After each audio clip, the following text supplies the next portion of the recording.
Petite révolution. L'abîme est dans le pré, et la commande est arrivée. J'ai fait une demande, une de plus, mais elle n'était pas claire. J'ai marché longtemps sur le sable, presque 3 ans, puis j'en ai réfléchi ma réalité. Tu étais là devant mes yeux et je ne t'avais pas vu. Je t'ai commandé comme un cadeau de Noël. Christmas gift. L'alarme a sonné. On m'a prévenu de ton arrivée.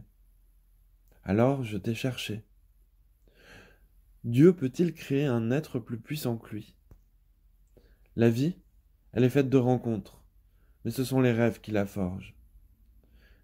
J'ai continué à te chercher, toujours un peu plus.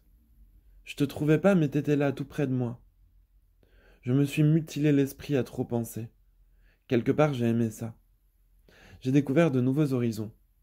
Donc, je t'ai croisé une fois de plus, mais cette fois, je t'ai reconnu.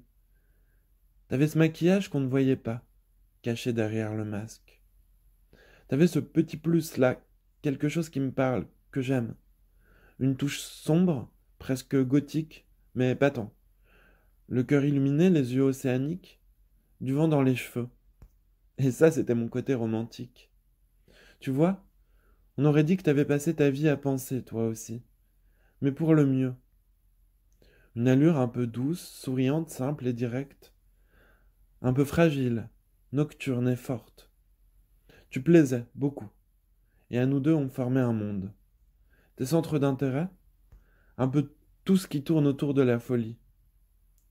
Pourquoi pas? On avait fière allure tous les deux. C'était sympa. On n'avait pas besoin de se changer. Quand je suis venu chez toi pour la première fois, j'avais pas imaginé. C'était pas comme je pensais. Il y avait des planètes accrochées au plafond, du rose collé au noir et des tasses jaunes qui formaient un mystère. Il y avait ton ombre qui témoignait. Elle paraissait sourire. Elle te dictait des mots que tu laissais s'échapper parfois, un peu par inadvertance. Mais ça faisait ton charme. Ton lit était rond, et je me souviens, ça m'amusait beaucoup, tu dormais avec tes livres, avec ton journal intime aussi. T'avais un petit air de fée, et il te suffisait d'imaginer pour créer. Une artiste de la nuit, de la vie aussi. Je me souviens quand tu pleurais, tu restais fière. T'avais juste besoin d'extérioriser. T'étais forte, plus que la plupart des gens. Quand on s'est rencontrés, c'était pas comme je pensais. C'était comme si j'avais retrouvé une partie de ma lumière. Je brillais, un peu plus que d'habitude. Non pas que j'avais besoin de toi, mais tu apportais une nuance à mes couleurs, une nuance que j'aimais beaucoup. Dans la réalité, on me connaissait peu. Il y avait ces gens qui croyaient tout savoir de moi, qui se permettaient de me définir. Mais toi, tu m'as juste souri.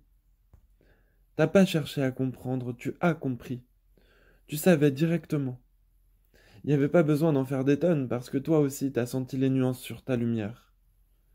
Toi et moi, on partageait beaucoup, et on savait qu'on était fous. Ça nous dérangeait pas parce qu'on savait qu'on était plus que ça aussi. Mon histoire, t'as pas voulu la connaître tout de suite. T'as pas demandé, t'as attendu. Puis de chaque bribe, tu te l'es imaginé. T'en avais même écrit un texte une fois, avec tes perceptions. À nous deux, on formait quelque chose, on rayonnait ensemble. J'écris tout ça au passé, parce qu'aujourd'hui on est encore plus, mais ça faut pas en parler tout de suite. Tes choix, tu les tirais à pile ou face, faut bien faire confiance. Et ça, j'avais le sentiment que personne d'autre n'en avait conscience. Mais toi si. J'étais le roi et toi la reine. Et peu importe le jugement qu'on nous portait, on y allait, on vivait. Il n'y avait pas besoin de se poser 1000 questions. Tu m'as montré comment laisser parler ma colère, l'observer, la regarder, l'aimer. Comme toute émotion, il faut faire avec. Elle a toujours quelque chose à nous apprendre. Tes couleurs variaient, tu étais unique et moi aussi. À nous deux, on caressait l'éternité, on lui murmurait des secrets. Quand on faisait l'amour, on embrassait la nuit, nos rêves. On fusionnait, autant qu'avec nos âmes.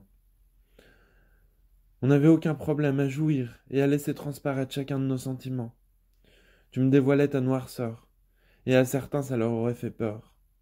Moi ça me plaisait, ça me parlait, je m'y reconnaissais. Il n'y avait rien à fuir, juste à aimer. Ce côté sauvage, grisonnant, muet mais si parlant, silencieusement bruyant. C'était quelque chose. Plus tu te laissais être, plus je frissonnais. On rêvait notre amour, on le créait, on le vivait, et c'était tout ce qui comptait réellement. On avait pris la mer à deux, on s'était perdu, et on avait fini par se retrouver. Finalement, on avait réussi.